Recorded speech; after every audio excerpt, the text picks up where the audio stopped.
Hello बच्चों। चलिए फिर आज हम शुरू करते हैं अपने पास क्वेश्चन सॉल्विंग की सीरीज, जिसमें हम केवल क्वेश्चन की प्रैक्टिस करेंगे। बस हो गया। कुछ कॉन्सेप्ट रहा करेंगे और उन कॉन्सेप्ट पे बेस्ड जो भी हमारे पास क्वेश्चन हमें मिलेंगे उनको हम प्रैक्टिस करेंगे। क्योंकि हमें नॉर्मली समय थोड़ा सा कम मिल पाता है, इसलिए हम इस मेथड्स के थ्रू थोड़ा सा ऑनलाइन आके क्वेश्चन की सॉल्विंग प्रैक्टिस कर रहे हैं। ठीक, चलिए तो आज पहला लेक्चर है क्लास 12th का, करंट इलेक्ट्रिसिटी का। हम लोग स्टार्टिंग करेंगे आज। हम लोग उसी के पहले जो बेसिक न्यूमेरिकल्स हैं थोड़े बहुत, उनको हम ट्राई करेंगे आज आज की क्लास में। उससे पहले कुछ थोड़े बहुत हम लोग बेसिक टर्म्स सीखेंगे। क्या होता है करंट, कैसे फाइंड करते हैं, क्या फॉर्मूले हैं। फिर उसके बाद हम क्वेश्चंस पे आ जाएंगे। उनके उसके बाद हम क्वेश्चन की प्रैक्टिस सॉल्विंग शुरू कर देंगे। चलिए फिर शुरू करते हैं आज की क्लास। चलिए सबसे पहले कुछ बेसिक चीज़ें जो हमें जाननी चाहिए उसके बारे में हम देख लेते हैं। क्या क्या चीज़ें हैं, करंट क्या होता है, कैसे उसको हम फाइंड करते हैं, चार्ज क्या होते हैं वगैरह चीज़ों को हम देखते हैं।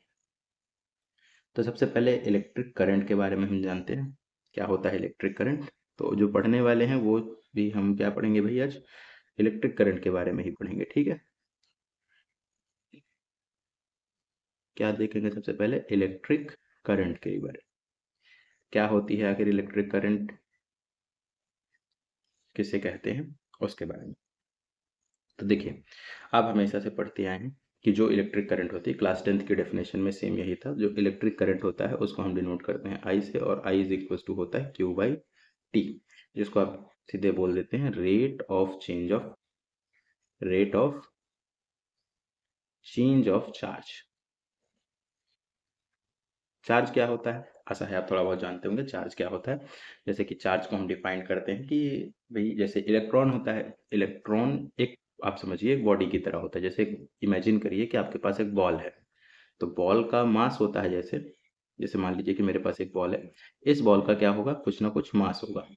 ऐसे ही जब सब एटॉमिक पार्टिकल्स की हम बात करते हैं, जैसे हो गया इलेक्ट्रॉन, प्रोटॉन्स हो गए, तो इलेक्ट्रॉन के पास जो होता है वो चार्ज होता है। मास तो होता ही होता है, बट उसके पास एक और सब एटॉमिक प्रॉपर्टी में इंट्रिंसिक प्रॉपर्टी और आ जाती है, जिसको हम क्या बोलते हैं? इलेक्ट्रिक चार्ज बोलते हैं। तो जहां जहां इलेक्ट्रॉन जाएगा वहां वहां उसके साथ चार्ज भी जाएगा, और जब चार्ज मूव करेगा तो वहां पर हमारे पास करंट भी हमें देखने को मिलेगी। अब बस इसको आप टाइम से डिवाइड करिए, कितना चार्ज गया मेन कैलकुलेट वो करिए, कितना चार्ज गया, उसके बाद आप इसको टाइम से डिवाइड कर दीजिए, आपको करंट मिल जाएगा। ठीक, चलिए थोड़ा सा आगे बढ़ते हैं। अब ये जो चार्ज का कैलकुलेशन है ये कैसे करते हैं? जैसे सबसे पहली चीज तो आपको एक इलेक्ट्रॉन पर चार्ज पता होना चाहिए, ये पहली चीज थी जो हमें पता रहनी चाहिए। दूसरी चीज पर हम अगर आते हैं, तो जैसे एक इलेक्ट्रॉन पर जो चार्ज होता है, इलेक्ट्रॉन पर पहली चीज तो नेगेटिव का चार्ज होता है, और एक इलेक्ट्रॉन पर चार्ज कितना होता है? वो होता है 1.6 इंटू 10⁻⁻⁹ कूलम का चार्ज एक इलेक्ट्रॉन पर होता है। यानी अगर इलेक्ट्रॉन कहीं भी जाएगा, एक जगह से दूसरी जगह अगर मूव करके गया, तो वो अपने साथ कितना चार्ज लेके जाएगा? 1.6 इंटू 10⁻⁹ कूलम का चार्ज वो अपने साथ कैरी करते हुए चलेगा, आगे बढ़ेगा। चार्ज को इन बेसिक आप थोड़ा सा बस मास के साथ रिलेट करके चलिए कि जहां जहां बॉल लेके आप जाएंगे, वहां वहां पर आपके साथ इस बॉल के साथ इस बॉल का जो मास होगा, इस बॉल के साथ जो भी इसका मास होगा वो भी जाएगा। सिमिलरली ऐसे ही अगर ये आपके पास इलेक्ट्रॉन है, तो जहां जहां ये इलेक्ट्रॉन जाएगा वहां वहां इसके साथ इसका चार्ज भी जाएगा, मूव करते हुए उसके साथ ही जाएगा। तो आपको अगर कहीं एक जगह से दूसरी जगह चार्ज को ट्रांसफर करना है, तो चार्ज कैरियर यानी इलेक्ट्रॉन को एक जगह से दूसरी जगह मूव कराना पड़ेगा। इन जनरल हम इलेक्ट्रॉन की ही बात करते हैं। एनायंस कैटायंस वो भी सब हमारे चार्ज कैरियर्स में ही आते हैं। ठीक, चलिए तो एक इलेक्ट्रॉन पर अगर इतना चार्ज है, तो अगर मान लीजिए मुझे 10 इलेक्ट्रॉन पर निकालना है, तो मैं क्या करूंगा? दोनों तरफ 10 10 का मल्टीप्लाई कर दूंगा। तो 10 इलेक्ट्रॉन्स पर माइनस का 1.6 इंटू 10⁻⁻⁹ इंटू 10 कर देंगे, जो कि अल्टीमेटली आ जाएगा हमारे पास 16 माइनस का 16 इंटू 10⁻⁻⁹ कूलम चार्ज। सिमिलरली ऐसे ही अगर आप n इलेक्ट्रॉन्स आपके पास हैं, तो आप बस n का मल्टीप्लाई कर देंगे, तो दैट इज n इलेक्ट्रॉन पर हमें क्या पता चल जाएगा? चार्ज पता चल जाएगा। तो हमारे पास एक बेसिक फॉर्मूला ये भी बन के आ जाता है कि भैया q इज इक्वल टू क्या होता है? me होता है। इसको भी आपको ध्यान ही रखना है। ठीक, ये भी हमारे पास रहना चाहिए, ये भी हमको पता रहना चाहिए। चलिए थोड़ा सा और आगे बढ़ते हैं। ये दूसरा पॉइंट था। तीसरा पॉइंट, अगर कहीं पर हमको चार्ज जो इलेक्ट्रॉन है हमारा, अगर ये हमको कहीं पर टाइम का फंक्शन है, सब फंक्शन ऑफ टाइम दे रखा है। टाइम का फंक्शन इन द सेंस मतलब जैसे एक तो हो गया कि हर इलेक्ट्रॉन को मैं एक वायर से भेज रहा हूँ, तो मान लीजिए स्पीड मेरी थी 5 मीटर पर सेकंड, तो हमेशा 5 मीटर पर सेकंड रहे, तो एक तय अमाउंट में चार्ज उससे जाएगा। लेकिन अगर मान लीजिए कभी ऐसा हो गया कि चार्ज की मात्रा कभी कम हो रही है, कभी ज़्यादा हो रही है, कभी कम कभी ज़्यादा, या फिर बढ़ते हुए ही जा रही है, धीरे धीरे लगातार बढ़ती जा रही है, तो इसको हम कहते हैं कि टाइम पे इसकी डिपेंडेंसी है, चार्ज की डिपेंडेंसी टाइम पर है। तो उस समय चार्ज हम कैसे लिखेंगे, Q of function of T, इस तरीके से लिखा जाएगा। और इस समय जब करंट आप निकालेंगे तो आई भी हमारा क्या आएगा, अब चूंकि चार्ज बदल रहा है समय के साथ, तो करंट भी हमारा टाइम के साथ बदलेगा, तो उस जगह पर हम इंस्टेंटेनियस करंट की बात करते हैं भाई। अगर हर समय करंट बदलेगी तो आप पर्टिकुलर ये नहीं कह सकते ना कि इस समय चार्ज इतना गया तो करंट इतनी होगी। अब हर समय चार्ज बदलेगा, इसका मतलब है करंट का मैग्नीट्यूड भी बदलेगा। अब जब करंट का मैग्नीट्यूड बदलेगा तो हर जगह पे आपको निकालना पड़ेगा, अलग अलग समय पर अलग अलग करंट की वैल्यूज वहां पर आएगी। तो इसको आप सॉल्व करने के लिए क्या यूज करते हैं, डिफरेंशिएशन का यूज करते हैं, यानी सीधे आप लिख देंगे डी अपॉन डी टी, किसको, वही वापस से, क्योंकि फंक्शन तो वापस से चार्ज ही है ना। तो ये हमारे पास कुछ आइडेंटिटीज की तरह बन जाता है, जिसको आप इस्तेमाल कर सकते हैं आगे के अपने क्वेश्चंस में। चलिए, तो आपको पास ये तीन चीजें आपको एकदम याद होनी चाहिए, इन तीन चीजों पर ही बेस्ड हमारे पास सवाल है। पहला फॉर्मूला हमारे पास ये रहा, I equals to D Q by D T, एक हो गया Q equals to N E, और एक हो गया E I equals to D Q upon D T. बस यही बेसिक तीन फॉर्मूले आपको पता रहने चाहिए, इसके बाद आप सॉल्यूशंस कर सकते हैं, क्वेश्चंस कर सकते हैं। चलिए, बेसिक हम क्वेश्चंस आज प्रैक्टिस करने वाले थे, कुछ इन्हीं पे बेस्ड इलेक्ट्रिक करंट के सवाल हैं, उन्हीं के बारे में हम आगे चर्चा करेंगे। चलिए फिर स्टार्ट करें। पहला सवाल ये रहा हमारे पास। पहला सवाल क्या कह रहा है भाई, जरा इसको ध्यान से पढ़िए और सॉल्व करने की कोशिश करिए। ठीक है, कहा जा रहा है कि 1 बिलियन इलेक्ट्रॉन्स, 1 बिलियन मतलब, चलिए 1 बिलियन का मतलब हो जाता है कि भाई देखिए 3 जीरो पहले लगा लीजिए, 1 बिलियन मतलब 10⁻⁹ होगा, दरअसल 3 जीरो पहले लगा लीजिए, फिर हर एक 3 जीरो के लिए मिलियन, फिर बिलियन, फिर ट्रिलियन, फिर क्वार्टरलियन, ऐसे करते हुए आप चल सकते हैं। ठीक है, तो हमसे बोला था 1 बिलियन, बिलियन का मतलब हो गया पहले 3 जीरो तो मैं ऐसे लगा लूंगा, उसके बाद पहला वाला बिलियन होगा ट्रिपलेट, दूसरा ट्रिपलेट, पहला वाला मिलियन होगा, दूसरा वाला बिलियन पे जाएगा। तो 1 2 3 ये हो गया मिलियन, 1 2 3 ये हो गया बिलियन। कितने बिलियन की बात हुई है, 1 बिलियन इलेक्ट्रॉन। तो n is equal to 1 billion दे रखा है, यानी n की वैल्यू हमको दे दिया है 10 की पावर 3 3 9। 10 की पावर कितने इलेक्ट्रॉन्स हैं हमारे पास, टोटल 9 इलेक्ट्रॉन्स हैं। Passes from a point p towards another point q। अब हमारे पास दो पॉइंट्स हैं, दो पॉइंट का मतलब मान लीजिए कि एक वायर है, वायर के किसी दो पॉइंट से, पॉइंट ए से पॉइंट बी की तरफ ये इलेक्ट्रॉन्स मूव कर रहे हैं। अब जब ये इलेक्ट्रॉन मूव करेंगे इस जगह से इस डायरेक्शन में, तो पी ए और बी नहीं दिया है, पी एंड क्यू दिया है, इसको पी एंड क्यू कर लीजिए, पी एंड क्यू दिया है हमारे पास।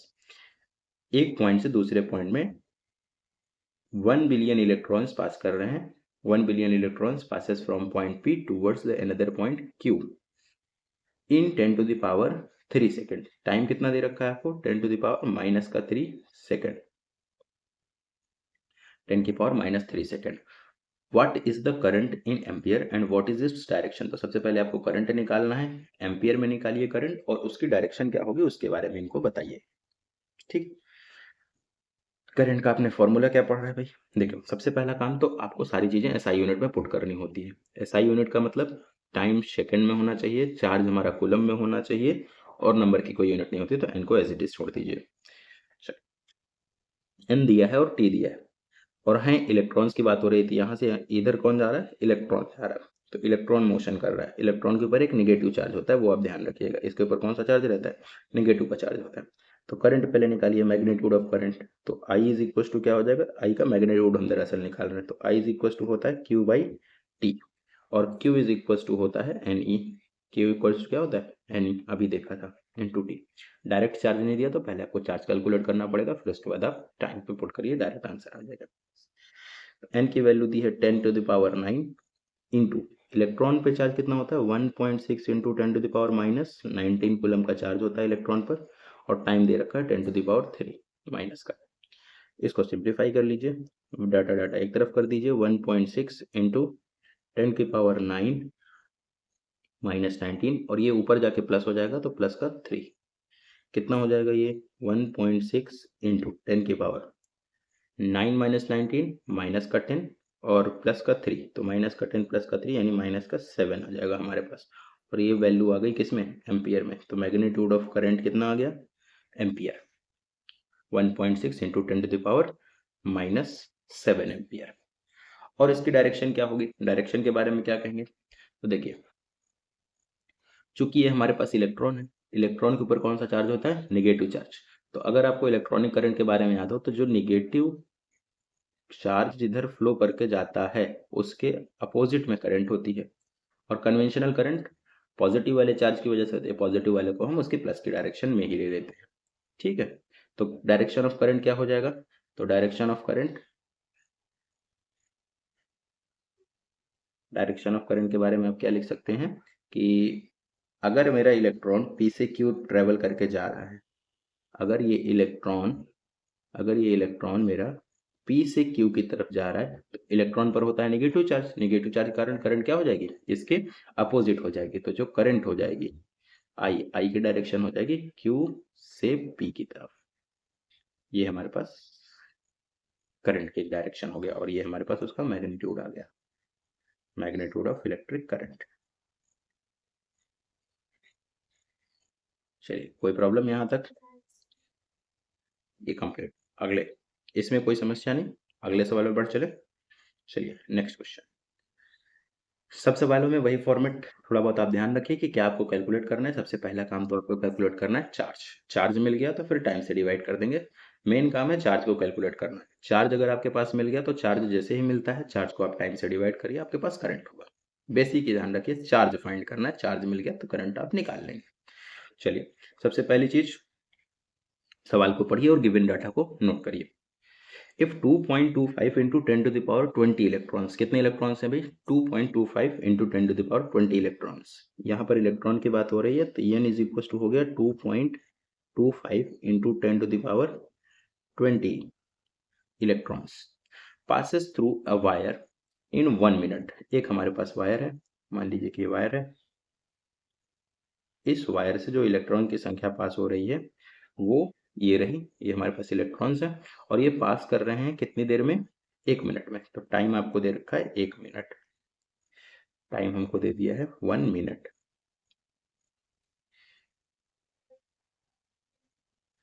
अब फाइंड क्या करना है उसके बारे में देखिए तो find the magnitude of electric current. आपको इलेक्ट्रिक करंट निकालना है फ्लोइंग थ्रू द वायर से कितना करंट पास कर रहा है उसके बारे में आपको वैल्यू बतानी है।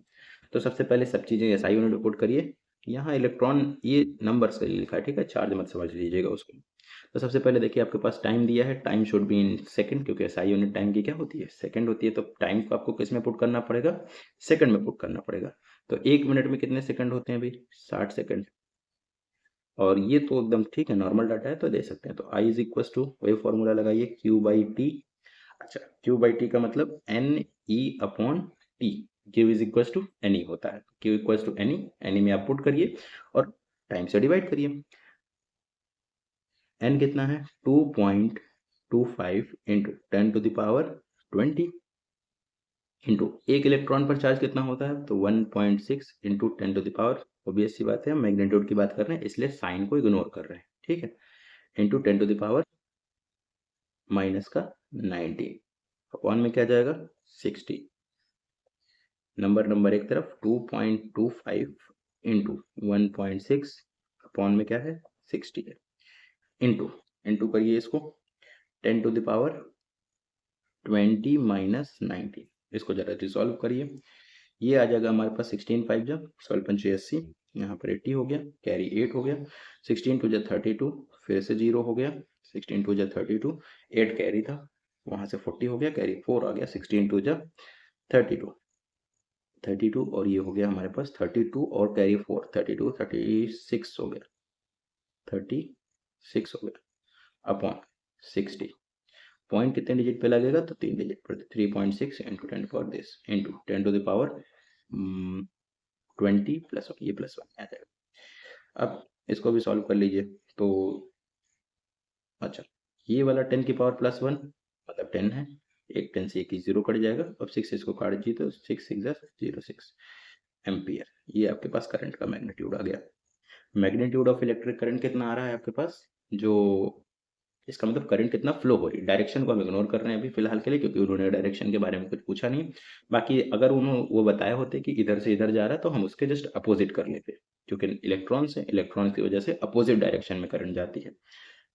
फिलहाल ये हमारा आंसर हो जाएगा। कितना हो गया आपके पास आंसर, 0.6 इंटू 10⁻, कुछ भी नहीं है, 0.6 एम्पियर, सीधे इतना ही लिख दीजिए। चलिए नेक्स्ट क्वेश्चन, अगले पे हम आ जाते हैं। अब इसको जरा आराम से पढ़िए तो फिर उसके बाद सॉल्व करिए। कोशिश किया करिए कि पहले सवाल एक बार आप सॉल्व करें, वीडियो रोक करके सवाल को सॉल्व करिए, देन उसके बाद फिर से इसको सोल्यूशन देखिए तो ज़्यादा समझ में आएगा। क्वेश्चन कह रहा है a solution of sodium chloride discharges 6.1 into 10⁻16 Na+। अभी हमने चार्ज कैरियर की बात की थी, तो चार्ज कैरियर में इलेक्ट्रॉन्स भी हो सकता है, इलेक्ट्रॉन के अलावा भी चीज़ें हो सकती हैं। जैसे यहाँ पर देखिए आयन है हमारे पास, कैटायंस एंड एनायंस। भाई एक सोल्यूशन में सोडियम को आपने डिजोल्व किया, तो डिजोल्व करने पर उसमें Na अलग हो गया, Cl अलग हो गया, तो Na+ हो गया, Cl- हो गया। तो चार्ज तो इन पे भी वही आ गया, भाई एक इलेक्ट्रॉन की वैकेंसी, एक इलेक्ट्रॉन की एक्सेस, तो चार्ज तो इन पे भी आ गया ना एक्स्ट्रा। अब ये भी ले जा सकते हैं, तो ये भी हमारे चार्ज कैरियर्स की तरह काम कर सकते हैं। तो डिस्चार्जेस 6.1 इंटू 10⁻16 Na+, ये हो गए हमारे पास Na+ के ions, and 4.6 into 10⁻16 Cl- ion. देखिए बराबर मात्रा में नहीं है, अलग अलग है, तो थोड़ा सा ध्यान रखिएगा। इन 2 सेकंड, और समय कितना लगता है 2 सेकंड। तो अगर मैं आयन की संख्या काउंट करूँ तो N प्लस वाले कितने हैं, तो 6.1 इंटू 10⁻16, और N- का कितना है, N- है हमारे पास 4.6 इंटू 10⁻16, और टाइम को दे रखा है, टाइम है हमारे पास 2 सेकंड का। देखिए जैसे मान लीजिए कि आपने एक सोल्यूशन लिया, तो सोल्यूशन में जैसे ही आप डिसॉल्व करेंगे इस चीज़ों को, मान लीजिए कंटेनर था, इस कंटेनर में आपने NaCl के टुकड़ों को डाला। जैसे ही आप इसमें NaCl के टुकड़ों को डालेंगे तो Na वाला प्लस अलग हो जाएगा और Cl वाला माइनस अलग हो जाएगा, और ये सोल्यूशन में है। तो Na के कितने आयंस हैं, ये हैं, Cl के कितने हैं, इतने। अब में भी कुछ डिजोल्व हुए, कुछ नहीं डिजोल्व हुए हैं, कुछ आपस में भी कंबाइंड है, तो फ्री कितने हुए वो हमें ये दे दिया गया है। अब पूछा जा रहा है find the current passing through the solution, तो टोटल करंट कितना पास हो रहा है सोल्यूशन से। अब देखिए इसमें दो चीजें हैं, पहला इसकी वजह से करंट निकालिए और इसकी वजह से करंट निकालिए और दोनों को ऐड कर दीजिए, सिंपल। लेकिन एक चीज और ध्यान रखिए, अगर मान लीजिए किसी एक समय पर Na की वजह से जो हमारी करंट है इसमें इस डायरेक्शन में चल रही है और Cl की वजह से इधर है, तो वो एक दूसरे को कैंसिल कर देंगे। लेकिन अगर दोनों की डायरेक्शन सेम है तो वो दोनों क्या करेंगे, एक दूसरे को ऐड अप करेंगे, और वैसे हम एक दूसरे को कैंसिल कर देते हैं, मतलब माइनस करते हैं। वेक्टर क्वांटिटी नहीं है, लेकिन डायरेक्शन पे हम थोड़ा सा उसको देखते हैं। पॉजिटिव चार्ज की वजह से जिधर चार्ज मूव करता है उधर ही होती है, और निगेटिव चार्ज की वजह से opposite to the direction of motion of charge हो जाती है। लेकिन इस सवाल में हमसे ये नहीं कहा है कि आप पर्टिकुलर मोशन को ध्यान रखिए, क्योंकि उन्होंने पूरे सोल्यूशन में करंट को पूछ लिया है। तो पूरे सोल्यूशन में करंट को निकालने के लिए क्या हमें मोशन उसमें साइन की फिक्र करने की जरूरत है, नहीं। आप इधर वाला भी निकालिए, उधर वाला भी निकालिए, दोनों को सिंपली ऐड करिएगा, कोई सब्ट्रैक्शन नहीं करने का सवाल।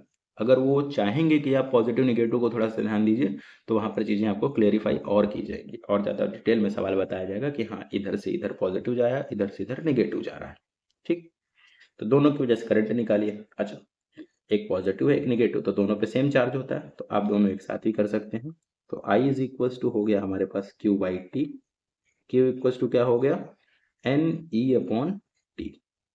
इस पर भी वही चार्ज है, इस पर भी वही चार्ज है, तो हम यहाँ पर Ne/T को लिख सकते हैं N plus plus N minus, दोनों को ऐड कर लीजिए, इंटू E करके अपॉन टाइम से डिवाइड कर दीजिए। सिंपल, एक बार में हो जाएगा आपके पास, बार बार मेहनत नहीं करनी पड़ेगी। चलिए तो कितना है भाई, 6.1 इंटू 10⁻16 प्लस 4.6 इंटू 10⁻16, इन दोनों को ऐड करिए, इंटू करना है 1.6 इंटू 10⁻⁻19 का 19 कूलम एक इलेक्ट्रॉन पर चार्ज, अपॉन टाइम कितना दे रखा है, 2 सेकंड। चलिए सबसे पहले इसको देखिए, हम ऐड चीज़ों को तभी कर सकते हैं अगर उनकी पावर सेम है। अगर पावर सेम नहीं है तो पहले आप पावर को सेम करेंगे, जैसे ही पावर सेम हो जाएगी तो फिर आप उनको ऐड सब्ट्रैक्ट एज नॉर्मल कर सकते हैं। कॉमन लेने वाला कॉन्सेप्ट, पावर सेम करके आपने कॉमन ले लिया, फिर उसका सॉल्व कर लिया। 6.1 प्लस 4.6 पावर सेम है तो ऐड करिए, तो 617 हो गया और 6 4 10, इधर से हो गया हमारे पास 10, तो 10.7 इंटू 10⁻16 इधर से हो गया, और इंटू 1.6 इंटू 10⁻- का 19 अपॉन में क्या आ गया। नंबर सब एक साइड कर लिया करिए, 10 की पावर्स को एक तरफ कर लिया करिए, इससे आपका सोल्यूशन आसान हो जाता है और बड़ा जल्दी होता है। तो 10.7 इंटू 1.6 अपॉन में है 2 इंटू 10⁻16 माइनस 19, यही दे रखा है। चलिए 2 से इसको काट दीजिए, 8 हो जाएगा, यहाँ पर हमारे पास आ गया 8। अब मल्टीप्लाई कर लीजिए, 8 से बच जाए 56, कैरी 5, 0 से यहाँ 5 आ जाएगा, और 8 बन जाए 8 हो जाएगा।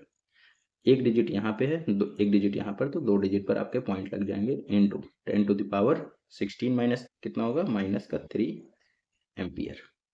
तो जो आई का मैग्नीट्यूड आ रहा है वो आ रहा है 8.56 इंटू 10⁻³ एम्पियर, या फिर इसी को आप क्या लिख सकते हो, magnitude of I is equal to 8.56, इसी को आप लिख सकते हैं मिली एम्पियर, क्योंकि 10⁻³ ही मिली में आता है, 10⁻³ मिली एम्पियर भी आप इसको लिख सकते हैं।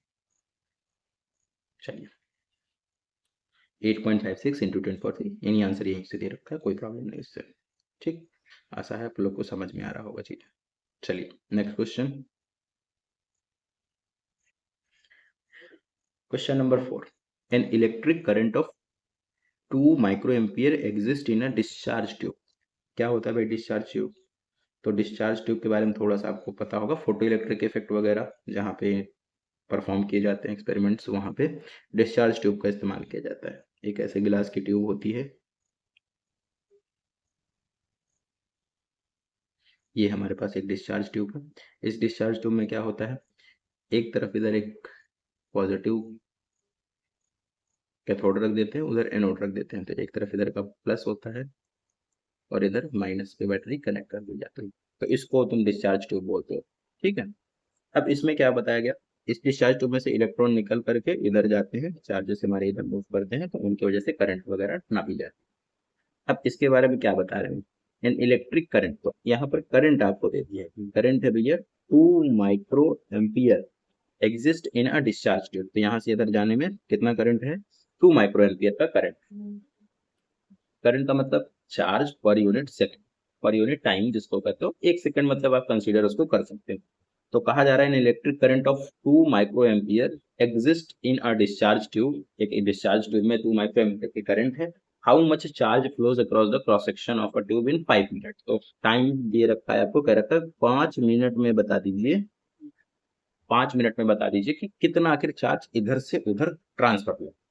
तो मान लीजिए कि कोई क्रॉस सेक्शन है यहाँ पर, इस क्रॉस सेक्शन से आप निकालते हैं कि भैया 5 मिनट में कितना चार्ज इधर से इधर जाता है। सेम वही फॉर्मूला, अभी हम बेसिक पे चल रहे हैं, तो उन्हीं फॉर्मूले से हमारे सवाल हो जाएंगे, लेकिन उससे पहले थोड़ी यूनिट कन्वर्जन कर लीजिए, यूनिट नॉर्मल सी रहनी चाहिए, मतलब SI यूनिट में सब रखना है।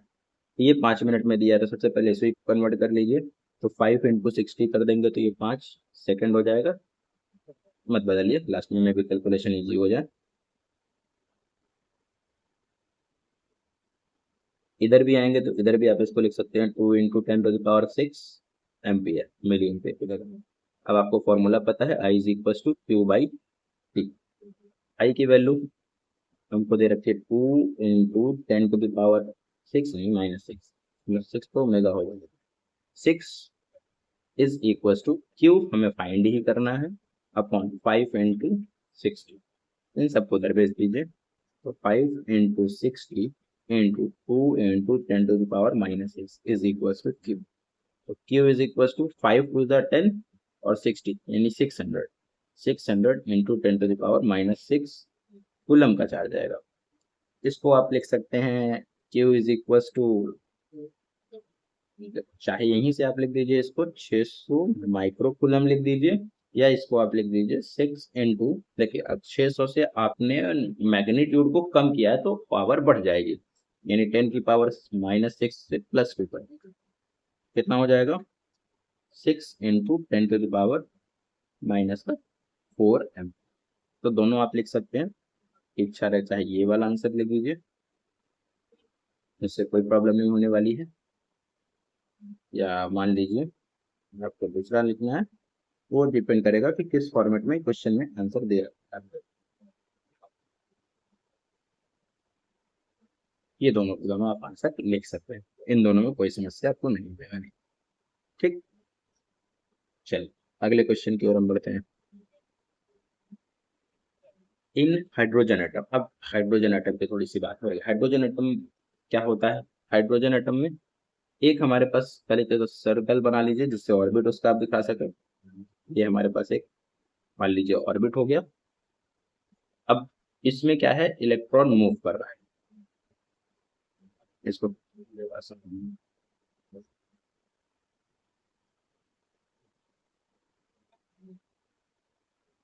बड़ा कर लेते हैं बस। हाँ,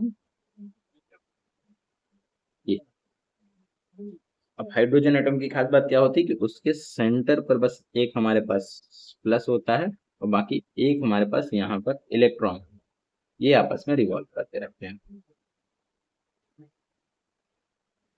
यहाँ पर पॉजिटिव चार्ज होता है, और यहाँ पर एक इलेक्ट्रॉन मेरा नेगेटिव चार्ज लेकर के वो रिवॉल्यूशन यहाँ पर करता है। ठीक, चलिए क्वेश्चन को पढ़िए। In an hydrogen atom, an electron makes about 0.6 into 10 to the power 16 revolutions. जो revolutions दिए हैं, number of revolution, number of revolution, number of revolution कितना दे रखा है उन्होंने, उन्होंने कहा भाई 0.6 into 10 to the power 16 revolutions एक सेकंड में मेक कर रहा है।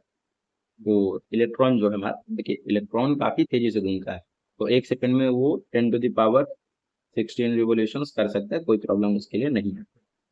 पर second around the nucleus, determine the average current at any point on the orbit of the electron. तो किसी एक जगह पर, मान लीजिए कि इसी जगह पर हम इलेक्ट्रॉन की बात कर रहे हैं, इस जगह पर मैं करंट निकालने वाला हूँ। एवरेज करंट का मतलब, देखिए जब इलेक्ट्रॉन गया उस समय करंट थी, फिर वहां से चला गया तो इलेक्ट्रॉन, जैसे इलेक्ट्रॉन इस जगह से पास किया तो यहाँ पर करंट है, चार्ज यहाँ से मूव किया, लेकिन जैसे ही चला गया तो फिर तो करंट नहीं रह जाएगी। तो हमसे ये नहीं पूछ सकते ना कि इस जगह से कितनी करंट कंटिन्यूअस फ्लो हो रही है, तो ये एवरेज ही पूछेंगे। अच्छा, करंट का मतलब क्या होता है, बस इतना सा काम दे रखा है कि तो ये इतने इलेक्ट्रॉन्स हैं वो पास कर रहे हैं, इतना सॉरी इतना रिवोल्यूशन कर रहा है वो इलेक्ट्रॉन, तो ये नंबर नहीं दिया, इतना रिवोल्यूशन कर रहा है, तो आपको करंट बतानी है ऑन एन एवरेज इस पॉइंट से कितना करंट पास हो रहा है। ठीक, अच्छा करंट पास करना निकालना है, इसका मतलब टाइम आपको एक सेकंड दे रखा है, भाई करंट निकालते हैं तो चार्ज पर यूनिट टाइम, तो एक सेकंड में आपको चार्ज निकालना है, तो रिवोल्यूशन पर सेकंड दिया था ये हमें, ये रिवोल्यूशन पर सेकंड, तो टाइम आप एक सेकंड मान के चलिए, एक सेकंड पे आपको निकालना है कितना चार्ज गया। अच्छा, अब मान लीजिए कि यहाँ पर आप खड़े हो जाइए और देखना शुरू करिए कि कितने चार्जेस मेरे मूव करके गए, जो जितना चार्ज मेरा मूव करके जाएगा उतने ही, बस चार्ज अगर आपको पता चल गया टाइम से डिवाइड करिए, दैट इज 1 सेकंड, और वही आपका क्या होगा, करंट की वैल्यू आ जाएगी। अब कैसे इसको करेंगे इस चीज को सॉल्व, तो देखिए एक छोटा सा एग्जांपल लेके चलिए। मान लीजिए कि कोई एक ऑर्बिट है, सर्कुलर ऑर्बिट है, उस पे कोई आदमी मूव कर रहा है, या कोई बॉल है, एक बॉल आप मूव कर, ठीक है, सर्कुलर ऑर्बिट में। अब जैसे ही वो बॉल मूव करेगी तो आप एक जगह खड़े हो जाइए, केवल एक जगह पर काउंटिंग करिए। मान लीजिए कि वो एक सेकंड में 2 रिवोल्यूशन कर रहा है, बॉल जो है हमारे पास, ये जो बॉल है मान लीजिए एक सर्कल है जिस पे आप खड़े हो यहाँ पर, और यहाँ से ये बॉल मूव करी एक सेकंड में 2 रिवोल्यूशन, तो अगर आप यहाँ पर खड़े होकर सिर्फ इस वाली जगह को देखेंगे तो पहले वही बॉल जाएगी, फिर उसके थोड़ी देर बाद फिर से वो बॉल वापस से आएगी, तो एक बार और आपको वही बॉल दिखेगी, यानी एक सेकंड में 2 बार बॉल दिखेगी। एक ही बॉल रिवॉल्व कर रही है, लेकिन चूंकि उसके रिवोल्यूशन एक सेकंड में 2 बार है, तो वो बॉल आपको 2 बार दिखेगी। इस जगह से, ये जो प्लेस है, इस जगह से हमें कितने इलेक्ट्रॉन्स पास होते हुए दिखेंगे, कितनी बॉल्स पास होती हुई दिखेंगी, तो हम काउंटिंग में तो 2 दिखाएगा, यानी जितने रिवोल्यूशन पर सेकंड होता है एक जगह से, समझ सकते हैं उतनी ही बॉल्स क्रॉस कर रही है। सेम टू सेम ऐसे इलेक्ट्रॉन के केस में भी है, हमारे पास जितने रिवॉल्यूशंस होंगे मान के चलिए कि उस जगह से उतनी ही इलेक्ट्रॉन्स हमारे पास करके जा रहे हैं। तो देखिए नंबर ऑफ रिवोल्यूशन कितना दिया, 0.6 इंटू 10⁻16। यानी आप वहां पर अगर खड़े होकर के देख रहे हो, आपको लगेगा कि भाई एक रिवोल्यूशन होता है तो एक ही इलेक्ट्रॉन जाता है 1 सेकंड में, 2 रिवोल्यूशन हो रहा है कर रहा है मतलब 1 सेकंड में 2 बार वो घूम जाएगा, तो आपको 2 बार दिखेगा। तो ऐसे इतनी बार अगर घूम रहा है तो आपको एन की वैल्यू 0.6 इंटू 10⁻16 ही मान सकते हो, कोई प्रॉब्लम नहीं। टाइम दे रखा है, एन दे रखा है। अब यह है क्या, इलेक्ट्रॉन है, तो बस आई निकाल दीजिए, आई एवरेज, यहाँ पर आई क्या निकल के आएगा, एवरेज वाला आएगा। तो I average is equal to Q by T, Q equal to M E upon time. N की वैल्यू है एन की वैल्यू है हमारे पास 0.6 इंटू 10⁻16 इंटू 1.6 इंटू 10⁻, एक इलेक्ट्रॉन पर चार्ज कितना होता है, 1.6 into 10⁻⁻90 upon time, time that is 1 second. तो 16 6 96, पॉइंट लगेगा एक डिजिट यहाँ पे, एक डिजिट यहाँ पर है, तो 2 डिजिट पर पॉइंट लग जाएगा, तो 0.96 इंटू 10⁻16 माइनस 90, ये हो गया 0.96 इंटू 10⁻³ एम्पियर। तो चाहे आप इसको एम्पियर में ही रहने दीजिए या फिर इसी को आप क्या लिख सकते हैं, 0.96 मिली एम्पियर भी आप लिख सकते हैं। तो ये हो जाएगा हमारे पास करंट की वैल्यू। ये आ गया आंसर।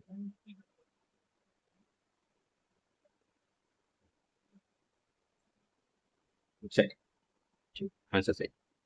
चलिए नेक्स्ट क्वेश्चन पे आइए। नेक्स्ट क्वेश्चन क्या कह रहा है, an electron moves in a circular orbit of radius 10 centimetre. अब देखिए कुछ हद तक ये भी वैसा ही सवाल है। तो एक हमारे पास इलेक्ट्रॉन है जो कि ऑर्बिट में मूव कर रहा है, जिसका ऑर्बिट कितना है, 10 सेंटीमीटर का इसका ऑर्बिट है। इसका रेडियस आपको हमको दे रखा है, रेडियस इन्होंने बता दिया है कि रेडियस कितना है, 10 सेंटीमीटर, आर बराबर 10। अच्छा सेंटीमीटर में दिया रहा है, तुरंत इसको मीटर में बदल लीजिए, 10⁻⁻2 से मल्टीप्लाई कर दीजिए, अभी आपका मीटर में आ गया। विथ अ कांस्टेंट स्पीड, इसकी स्पीड कितनी है, इस इलेक्ट्रॉन की स्पीड कितनी है, यहाँ पर एक इलेक्ट्रॉन मूव कर रहा है, ठीक, इसकी स्पीड आपको दे रखा है, इसकी स्पीड कितनी है, 4 इंटू 10⁻6 मीटर पर सेकेंड, ये इसकी स्पीड होगी। यहाँ पर इसकी वेलोसिटी को मैं लिख देता हूँ, तो वेलोसिटी कितनी इसको दे रखी है, v 4 इंटू 10⁻6 मीटर पर सेकेंड, यानी 1 सेकेंड में ये 4 इंटू 10⁻6 मीटर ट्रेवल कर सकता है। ठीक, determine the electric current at a point on the orbit. Obvious सी बात है, एक इलेक्ट्रॉन है ऑर्बिट में, हर जगह एक समय पर प्रेजेंट रह नहीं सकता है, इस वजह से हमें एवरेज ही निकालना पड़ेगा। ठीक है, कैसे निकालेंगे भाई, मान लीजिए यहाँ पर एक इलेक्ट्रॉन मूव कर रहा है, ये इलेक्ट्रॉन इधर ट्रेवलिंग कर रहा है, ठीक, चलिए वापस से अपने पुरानी चीजों को याद करिए थोड़ा सा। अगर मुझे करंट निकालना है तो करंट निकालने के लिए आपको किस चीज की जरूरत पड़ेगी, सबसे पहला काम आप निकाल लीजिए चार्ज। अगर आप ये बता पाए कि 1 सेकंड में कितना चार्ज गुजरा, जैसे इस जगह से आप बस इतना सा कैलकुलेट करें कि 1 सेकंड में बस कितना चार्ज गुजरा, अगर आपने 1 सेकंड में यहाँ से गुजरने वाला चार्ज कैलकुलेट कर लिया, इसका मतलब आप इस जगह पर करंट बता दोगे। ठीक, अब है तो इलेक्ट्रॉन, अब इस जगह पर वो 1 सेकंड में कितनी बार आए ये कैलकुलेट करिए, बस हो गया आपके पास आंसर। तो हमको वेलोसिटी दिया है, क्या क्या दे रखा है, velocity of electron, velocity of electron कितना है, 4.6 इंटू 10⁻⁴ 4.0, 4.0 इंटू 10⁻⁶ मीटर पर सेकेंड, और रेडियस दे रखा है, और ऑर्बिट का रेडियस दे रखा है दैट इज 10। सेंटीमीटर में दिया था तो 10⁻⁻² कर लेंगे तो मीटर में आ जाएगा। एसआई यूनिट में कन्वर्ट करके ही वैल्यूज सब करिए, क्वेश्चन करते समय एसआई यूनिट का ध्यान रखिए। चलिए यहाँ तक कोई समस्या। अब निकालेंगे कैसे भाई कि 1 सेकंड में आखिर कितनी बार इलेक्ट्रॉन उस जगह से गया, क्योंकि 1 सेकंड में जितनी बार इलेक्ट्रॉन जाएगा उतना चार्ज वहां से पास कर जाएगा, एक इलेक्ट्रॉन पर जितना चार्ज होगा मल्टीप्लाई कर देंगे, आपको चार्ज पता चल जाएगा। समस्या ये है कि वेलोसिटी दिया है, रेडियस दिया है, 1 सेकंड में निकालिए कितना है। फिर से आप कोई सिंपल काम करिए, एक छोटा सा एग्जाम्पल लीजिए। मान लीजिए कि आपका एक दोस्त है जो कि मूव कर रहा है, तो समझ गए होंगे आप लोग क्या करना है।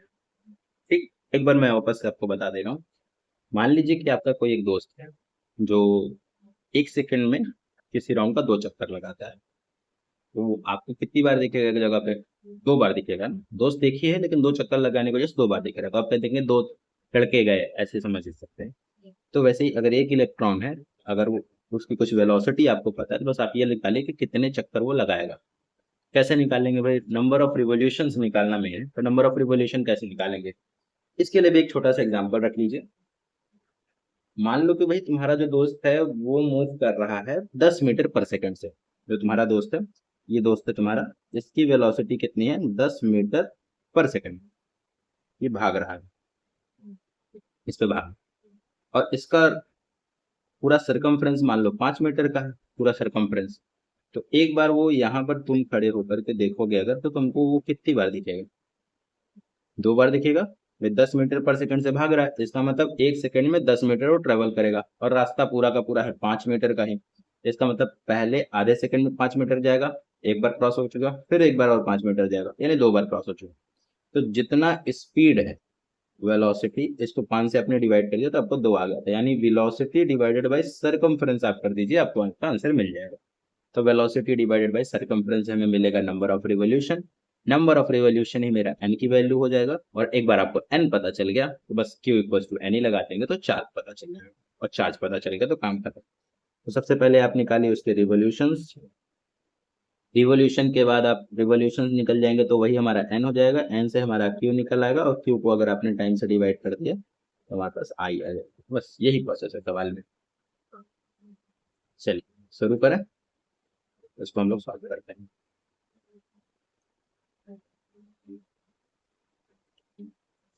चलिए, तो सबसे पहले आप निकालिए नंबर ऑफ रिवोल्यूशन। तो नंबर ऑफ रिवोल्यूशन कैसे निकलेगा? Velocity upon circumference. वेलोसिटी से आप सरकमफ्रेंस को डिवाइड करिए, वेलोसिटी को सरकमफ्रेंस से डिवाइड करिए, आपको नंबर ऑफ रिवोल्यूशन मिल जाएगा। तो वेलोसिटी है 4 × 10⁻⁶ अपॉन 10 × 10⁻²। ये आपके आ गए। सरकमफ्रेंस नहीं है, ये तो रेडियस दिया है, तो सरकमफ्रेंस होता है 2 पाई आर। तो यहाँ पर वैल्यूज भी पुट कर दीजिए, तो 2 × 22 पाई 7, 7 को ऊपर भेज दीजिए। ये हो जाएगा आपके पास number of revolution. Number of revolution कितने हो गए हमारे पास? इसको सॉल्व कर लीजिए, तो 2 × 2 = 4, 2 × 2, फिर 2 से आप काट दीजिए, 11 टाइम्स हो जाएगा, और बाकी चीज़ों को सॉल्व कर दीजिए। 7/11 नंबर बचा है, इंटू 10⁻⁶, 10⁻⁶, और नीचे एक 10 यहाँ पे है, -2 यहाँ पे, तो माइनस वाला ऊपर जाके प्लस हो जाएगा, और ये +1 हो गया, +1 वाला उधर जाके माइनस हो जाएगा। तो मेरे पास 7/11 इंटू 10⁻6 और 2, 8 हो गया, 8 - 1 दैट इज 7। तो 7, ये मेरे पास क्या है? नंबर ऑफ रिवोल्यूशन, और यही नंबर ऑफ रिवोल्यूशन ही मेरे लिए किसका काम कर जाएगा? एन का काम कर जाएगा, तो एन मेरे लिए आ गया। एन की वैल्यू हमने निकाली अभी तक।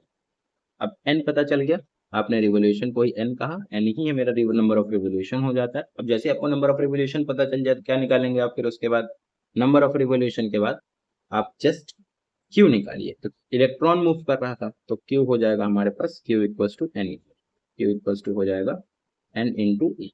बाकी डायरेक्ट आप सीधे सीधे आप सॉल्व करिए करंट के लिए। तो आई की वैल्यू क्या आ जाएगी?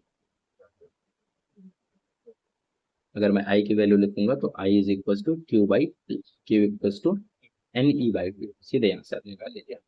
तो I is equal to N, N कितना आया? 7/11 इंटू 10⁻7, 1.6 इंटू 10⁻⁻19 अपॉन टाइम कितना है? 1 सेकंड। टाइम भाई एक वेलोसिटी मीटर पर सेकंड में दिया था, तो number of revolution per second आया। Number of revolution per second मतलब इतनी बार वो 1 सेकंड हो गया, तो इतना चार्ज गया, तो बस 1 ही सेकंड। अब इसको आप सॉल्व कर लीजिए, आपके पास आंसर आ जाएगा। सबसे पहले इसको कट कर लीजिए। तो 11 11 के टेबल पड़े, 11 11 छक्का 66, 0.666 वहां पे हो गया, 4 उधर बचा, तो 3 टाइम्स जाएगा, 2 डिजिट तक जाइए, बस हो गया। इंटू 1.6 इंटू 10⁻7 है माइनस का 90, यहाँ से आ जाएगा 16 3 48, कैरी 4, और 16 6 96, 96 एंड 4 कितना हो जाएगा, 100 हो जाएगा। पॉइंट लग जाएगा ऊपर 3 डिजिट पर, into 10 to the power 7 minus 19 is equal to 12 minus का 12। यहाँ से कितना आ गया, 1.008 इंटू 10 to the power -12 यही तो आंसर है। इसके बाद आप यही होगा, यही आंसर, ठीक ना। तो 1.02 है, इसका मतलब वही पाई की कैलकुलेशन था ना बीच में, हम लोगों ने 22/7 लिया था, मे भी उन्होंने पाई लेके सॉल्व किया होगा, इस वजह से आंसर 1.02 लिया, बट 1.008 भी नियर अबाउट सही। नेक्स्ट नेक्स्ट क्वेश्चन पे आइए, क्वेश्चन नंबर 7। क्वेश्चन नंबर 7 क्या कह रहा है, in a hydrogen discharge tube the number of proton differing across a cross section per second is 1.1 into 10 to the power 18। वापस से डिस्चार्ज ट्यूब है, तो डिस्चार्ज ट्यूब ये हमने बना लिया एक डिस्चार्ज ट्यूब। इसमें एक हमारे पास कैथोड होता है जो कि पॉजिटिव टर्मिनल से कनेक्टेड होता है बैटरी के, और एक हमारे पास एनोड होता है जो कि negative terminal of the battery से कनेक्ट होता है। इधर से इधर कुछ चीजें क्रॉस कर, तो हमसे कहा जा रहा है किसी एक क्रॉस सेक्शन से द नंबर ऑफ प्रोटॉन, इधर प्रोटॉन ड्रिफ्ट कर रहे हैं अक्रॉस अ, ड्रिफ्टिंग मतलब इधर से उधर जाना, धीरे धीरे खिसकना, उसको आप ड्रिफ्ट बोलते हैं, ठीक है। Across the cross section per second is 1 point, तो नंबर ऑफ प्रोटॉन आपको दे रखा है, तो नंबर ऑफ प्रोटॉन कितने जा रहे हैं, 1.1 इंटू 10 to the power 18। तो ये प्रोटॉन की संख्या है, 1.1 into 10 to the power 18 proton drift कर रहे हैं, while the number of electron drifting in opposite direction.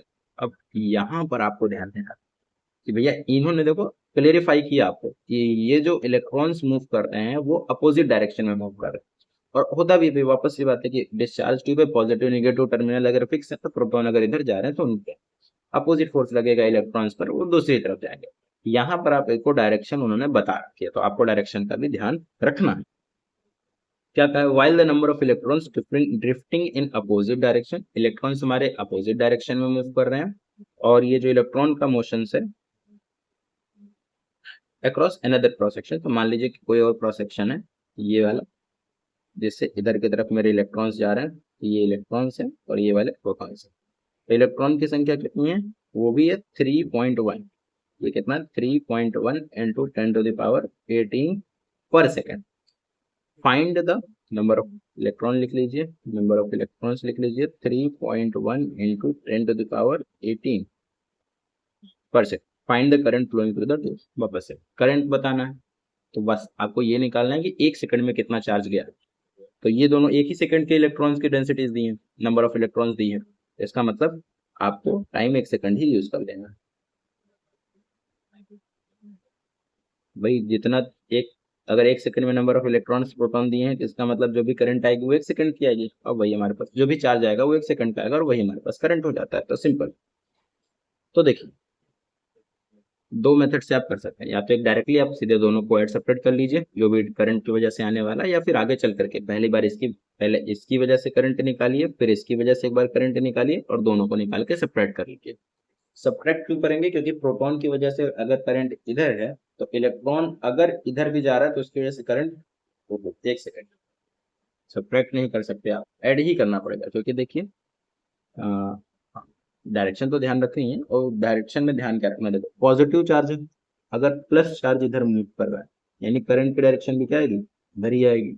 और ये वाला नेगेटिव चार्ज है, इधर तो नेगेटिव चार्ज मूव कर रहा है, मतलब माइनस का इधर मूव कर रहा है, और नेगेटिव चार्ज की वजह से करंट की डायरेक्शन क्या होती है, अपोजिट होती है। तो अगर आप करंट की डायरेक्शन को सिर्फ देखेंगे, तो करंट की डायरेक्शन इसकी वजह से भी उधर है और इसकी वजह से भी उधर है, तो दोनों को क्या करना पड़ेगा, ऐड करना पड़ेगा, ठीक।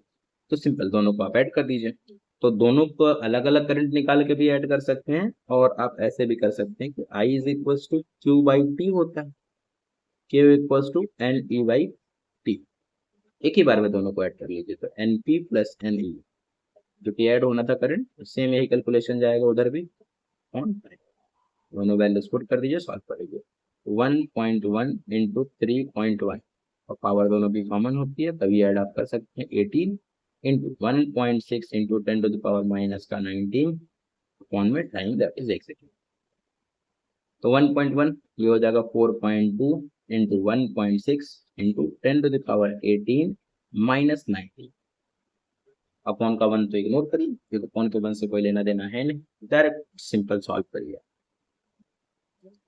चलिए तो 4.2 इंटू 1.6 कितना होगा, 16 टू जा 32 कैरी 3, 16 4 जा 64 तो 67। पॉइंट कब लगेगा, एक इधर है एक इधर है तो 6.7 इंटू 10 टू द पावर -1। अच्छा 10 टू द पावर -1 का मतलब एक, आप नंबर को घटाइए पावर बढ़ा दीजिएगा तो 0.672 MP ये आ गया।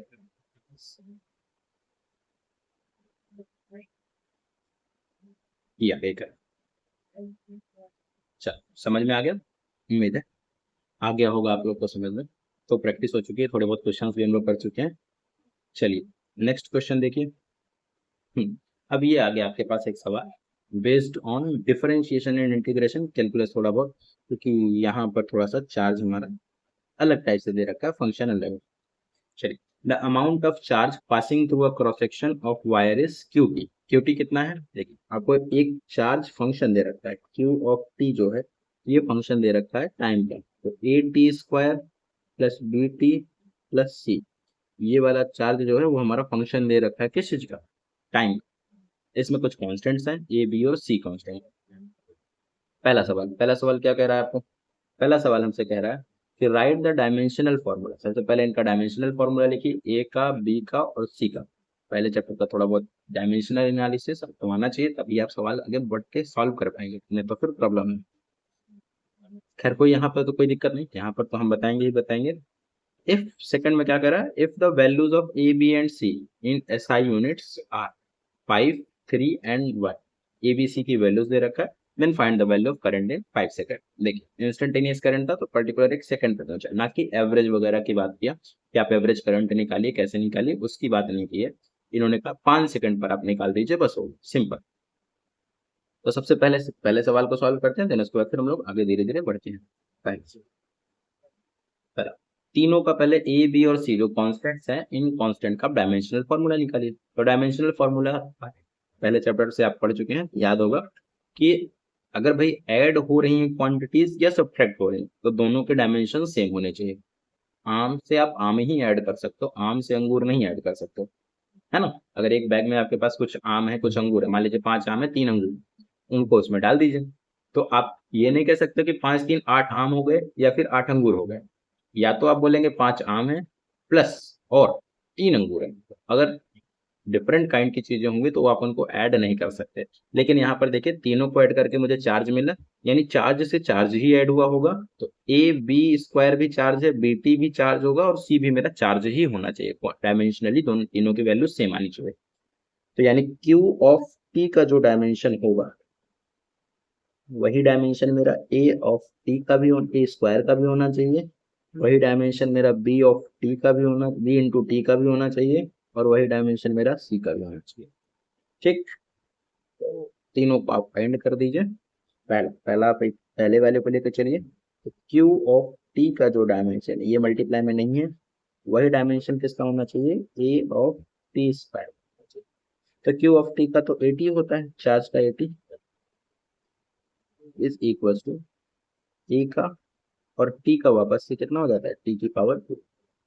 इधर लाइए तो ए टी की पावर 1 है, उधर से आएगा तो डिवाइड में जाएगा जो कि -2 में हो जाएगा। तो that will gives you the dimensional formula for a. तो ए का डायमेंशनल फॉर्मूला क्या आ जाएगा, दैट इज ए टी की पावर -1। ये ए का आ गया। ठीक, सिमिलरली आप ऐसे बी का यूज कर सकते हैं, इन दोनों का इस्तेमाल करके आप बी का निकाल सकते हैं।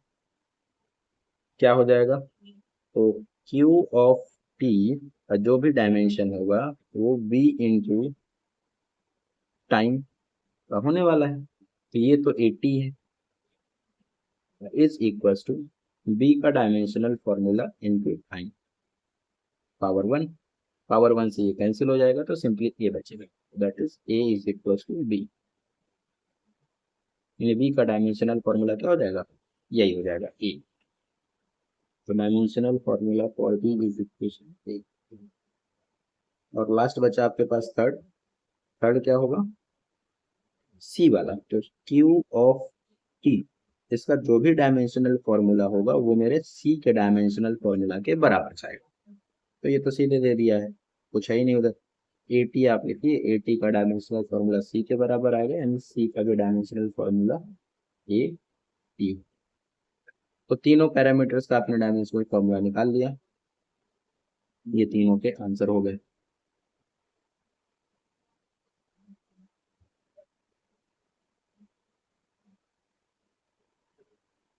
ये पहले का आपने आंसर निकाल दिया, कैलकुलेट कर लिया, एटी की पावर माइनस। ठीक, चलिए मेरे क्या करना है इसको बस।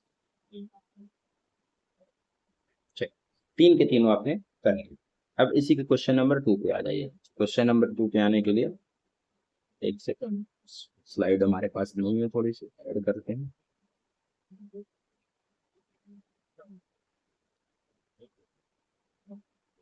एक स्लाइड की इनको देखो पड़ेगी। चलिए दूसरा सर, दूसरा क्वेश्चन इसका क्या था, दूसरा क्वेश्चन आप देख लीजिए। दूसरा क्वेश्चन है हमारे पास, if the values of A B and C, तो ए बी और सी की वैल्यूज दे रखी है। ए सेकंड पार्ट, ए की वैल्यू कितनी है, बी की वैल्यू कितनी है, एंड सी की वैल्यू कितनी है। ए बी सी की वैल्यू है 5 pm 1, 5 दे रखा है, 3 दे रखा है 1। ये एसआई यूनिट्स में है, यानी सारी चीजें आपको एसआई वाली ही पुट करेंगे तो आपको ये मिल जाएगा। तो एसआई यूनिट्स में इसकी वैल्यू हमको दे दिया। अब आपको करंट पूछा था, कब पूछा था, at T equals to 5 second. तो यहाँ पर आपको चार्ज दे रखा है, Q is a function of T that is equals to, क्या दे रखा है, A T square plus B T plus C. Q हमको दे रखा है A T square plus B T plus C, यानी Q की वैल्यू आप लिख सकते हैं 5t² प्लस 3t प्लस 1, ये है Q। अब यहाँ से आपको निकालिए, डायरेक्ट पर पुट कर दीजिए, सीधे solution. I is equal to क्या हो जाएगा, आई भी हमारा फंक्शन ऑफ क्या आएगा, टाइम है। आई भी हमारा क्या आएगा, फंक्शन ऑफ टाइम ही होगा, which is equal to nothing but differentiation D by D X of D T. D Q upon D T होता है ना, अगर आप चार्ज का डिफरेंशिएशन कर देंगे तो I is equal to D Q upon D T, यही सेम फॉर्मूला लेकर, बस थोड़ा सा फंक्शन के फॉर्मूला, ठीक है। तो इसका आप डिफरेंशिएशन कर दीजिए, तो D by D T of 5t² plus 3t plus 1, और डिफरेंशिएशन आपको आता है, सीधे इनको डिफरेंशिएट करिए, तो 5 इंटू 2t प्लस 3 इंटू 1 और प्लस 0। तो आई ऑफ टी आ जाएगा हमारे पास 5 टू जा 10t प्लस, तो ये आ गई करंट की वैल्यू। इस वैल्यू को आप कहीं पर भी इस्तेमाल कर सकते हैं, करंट के लिए हमारे पास वैल्यू हो गई। अब हमको ये नहीं पूछा था कि करंट की आप बस वैल्यू बता दी, हमको उन्होंने टाइम भी दिया था, तो उन्होंने कहा था कि हमको करंट नहीं चाहिए, हमको करंट तो चाहिए लेकिन 5 सेकंड पर चाहिए।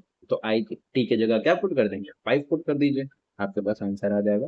तो 5 पुट जैसे ही करेंगे कितना हो जाएगा, तो 10 इंटू 5 प्लस 3, 10 इंटू 5 कितना होगा, यहाँ पर 5 है, 10 इंटू 5 प्लस 10 प्लस 50 हो जाएगा, प्लस 3, तो यहाँ पर आ जाएगा 53 एम्पियर, ये हमारे पास करंट है। चलिए समझ में आ गई सारी चीजें आप लोगों को, कहीं कोई दिक्कत हो तो आप वापस लिख सकते हैं, पूछ सकते हैं, मैं आगे उनको आपको बताने की कोशिश करूँ। चलिए, थैंक यू फॉर वॉचिंग, धन्यवाद आप लोगों का।